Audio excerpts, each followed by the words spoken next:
So I'm starting off this video on kind of more of a somber note today. If you guys remember in the last video, I mentioned how I had to pull the engine and the transmission out of the green 318is. Well, after I did that, I had posted it up on Instagram and I was mentioning how I was talking about parting out the car. Well, my buddy Travis, he hit me up and he just offered to buy the entire car off me.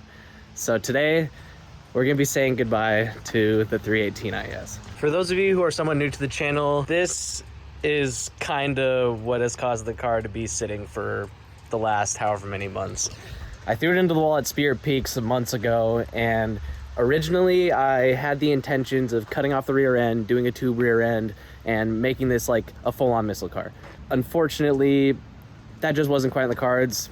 Metal was too much. I didn't quite have the experience at the time, nor the time or the equipment to be able to do any of that. So the car just kind of was left sitting here in my driveway. It's honestly really sad seeing the car sitting like this. You know, this was my first drift car. This was the car that I pretty much, I learned to drift on. This was the first rear wheel drive car I ever owned, and it's treated me well. I was able to beat the piss out of it, never really gave me too much of a hiccup, and it was just all around a great car for me to learn on.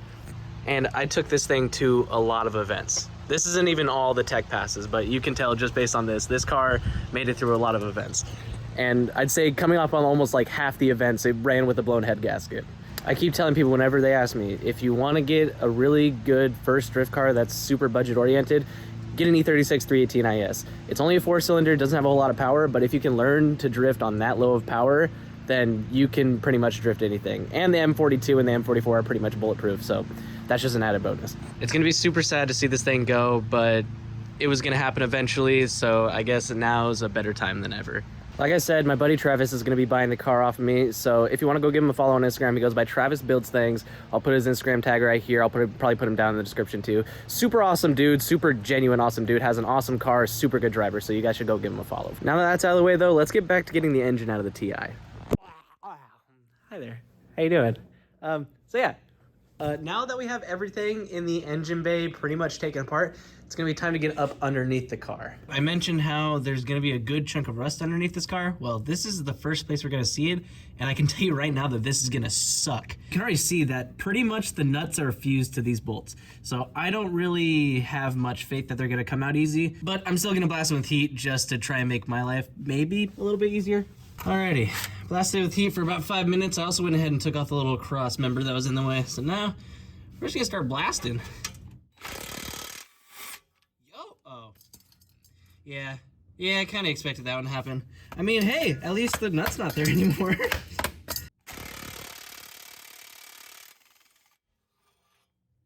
Nice. And of course, one had to get rounded. I think we're just gonna cut this thing off.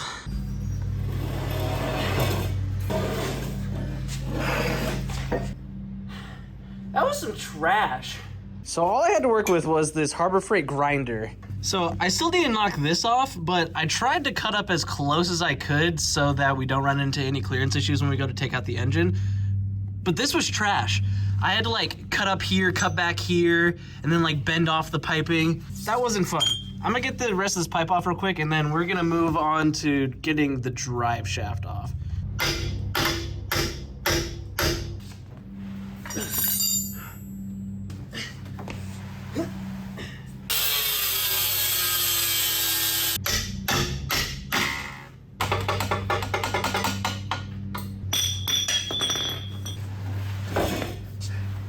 I got it.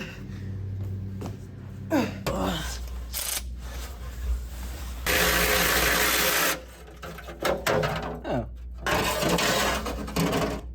For some reason, I also thought these back two were attached, but I guess not. Nice.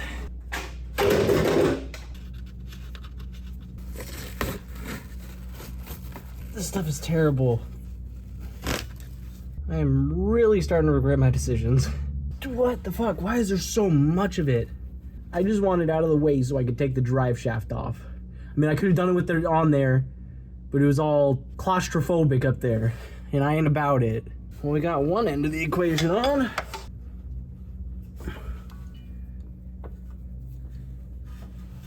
Is the handbrake on? Wait a second. Son of a bitch. Like, I know the car's stuck in gear, But I figured even with it stuck in gear, I'd be able to turn it. Sure enough, fucking handbrake was on. Oh yeah, see, there we go. That's what we like to see. I need to turn this a little bit more. See, getting the drive shaft off can be a little finicky. Okay, so it's an 18 millimeter on both sides. One end you're gonna need an extension or a long boy. Oh yeah, and then eventually it'll just come loose. The hardest part is lining up the nut head on the front portion, because there's only really a small gap for you to get it up there. But with a little bit of finagling, you can get it. This actually came off a hell of a lot easier than I was expecting, which is good. I'm gonna see if the electric ratchet can get this the rest of the way. Yes, sir. On to the next one. Okay. Oh yeah.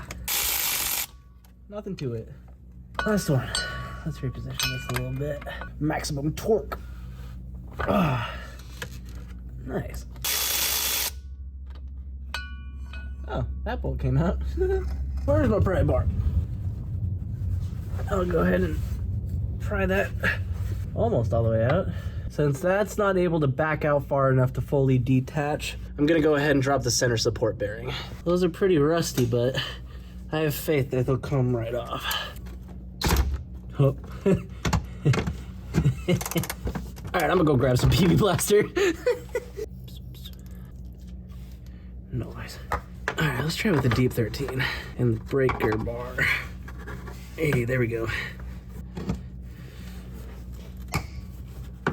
Love that.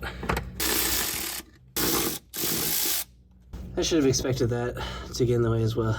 God damn, this drive shaft is crusty. You know, even though these bolts are rusty as hell, they're actually coming off pretty easy. Oh, listen to that.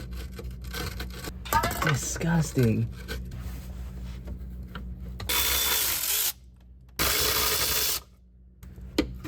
What the fuck? Oh yeah, I forget there's 4 of them. You'd think I'd never worked on a BMW before.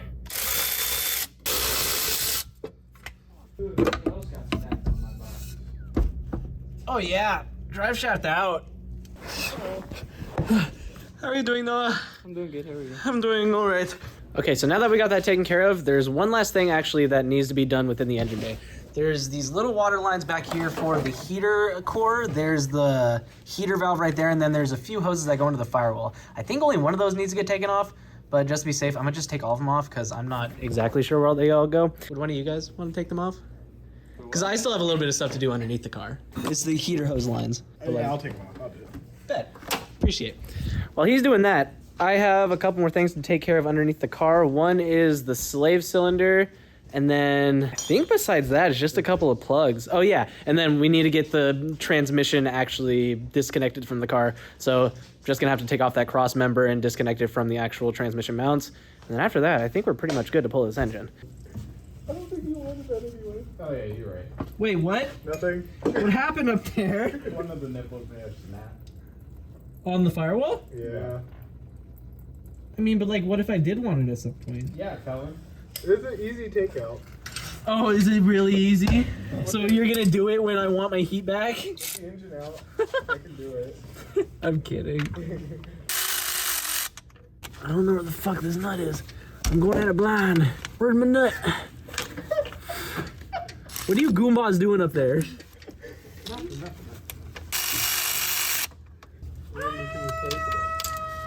Oh, you're bleeding. Anyways, slave cylinder's out. So, gotta get the shift linkage disconnected. Boom. Thankfully, with a short shifter, it's literally that easy. I have Condor Speed Shop's polyurethane, I think these are their polyurethane transmission mounts. Thankfully, they just have a bolt that goes all the way through, so I can just zip off the nuts on the underside, and then I will unbolt the cross member, and then we'll just let the transmission sit on a jack.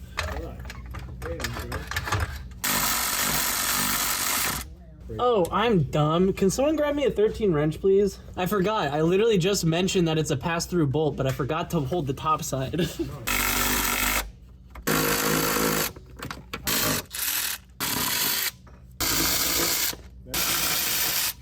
Okay.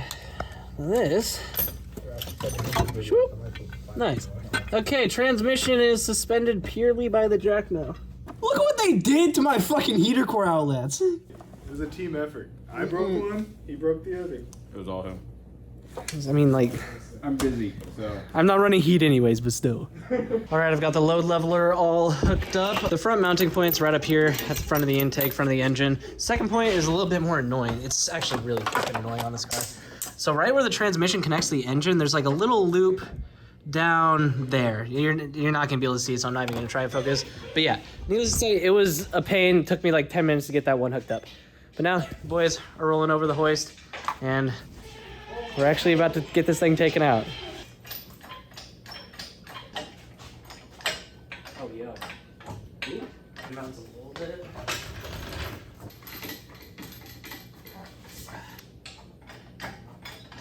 Oh, wait.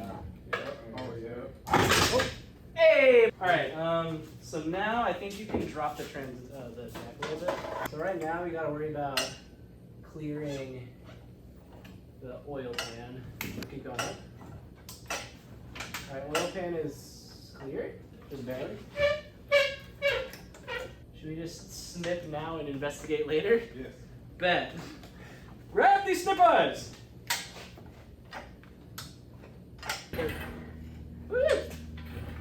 Whoa, hey, hey, oh!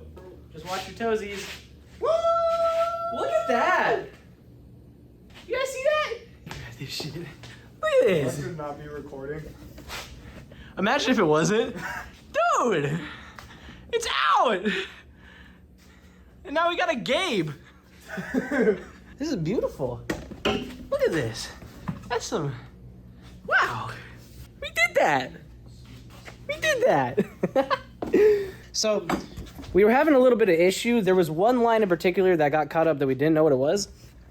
It was this weird little like vacuum line looking thing. It was right next to the fuel lines, but it wasn't the blue line that usually goes to like the charcoal canister on like 328. So I just ended up cutting it. Turned out it's just a vacuum line. Not too big of an issue. This cut line right here is for an O2 sensor that was in the rear. We're not gonna be using that, so it's irrelevant. But she out, boys. This big hunk of junk, it's out. I'm just kind of in awe right now. I'm literally just sitting here looking at the engine bay and imagining all the possibilities with it. Engine bay surprisingly isn't as dirty as I expected. There's like a couple little rust spots here and there that I'm gonna have to clean up. But I mean, overall, like, this is a lot better than I was expecting. I decided that I'm probably gonna end up dropping the subframe. There are some rust spots on it, and overall, it's just really dirty. So I figure while I have the engine out, I'm gonna drop that, clean it up, give it a fresh coat of paint, get everything just nice and clean. I really just wanna try my best to make this engine bay look as clean as possible. I wanna make this engine really easy to work on. So there's gonna be a lot that's coming out of here. I'm already having ideas for brackets that I'm gonna be taking off, these brackets. There's a lot of stuff. Like I said, there's a lot that's going through my mind. I have a lot to work out in my head, but I think this is gonna turn out pretty good. It's gonna be a long process, it's gonna be a lot of work, but I think in the end, it's all gonna be worth it. But I think that's gonna do it for this video, guys. I hope y'all enjoyed. I hope y'all have a nice day, and I will see you in the next one.